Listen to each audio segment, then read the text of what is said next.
Halo, we Kimwaga. Naam, naambie familia. Wewe wa kusoma. Eti dunia huwa inazunguka. Inazunguka baba, mambo ya geography hayo.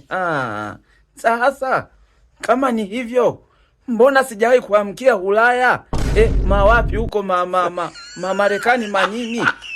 Kutwa tu niko hapa Tabora. Niko na parangana tu huku.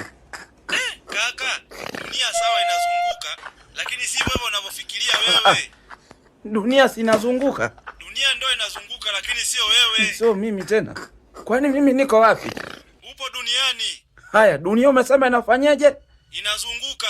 Sasa naye kumbe ulisoma sijui. Naye ulipalangana tu hivyo kapita.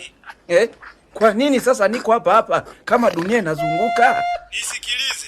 Dunia sawa inazunguka, lakini kwa eneo ulilopo wewe, pia na wewe unazunguka nayo. Msikia kwanza. Wewe kwani sasa hivi uko wapi? Muone kama kweli dunia inazunguka. Uko wapi? Niko hapa kwa Ernest Store hapa Mwanza Lumumba Complex hapa. Jamaa anauza simu used pamoja na mpya kwa bei nafuu mpaka delivery mwanangu. Delivery. Kusoma anakuletea popote ulipo. Anafanya top up pamoja na installment. Sasa wewe huko umefikaje huko? Wewe side na wewe. Si nimesafiri, wewe zani nifikaje huko? Yaani umesafiri tena? Ungesubiri dunia ikuzungushe. Hivi wewe umevuta Wewe side wewe? Nikokotee mawe eti.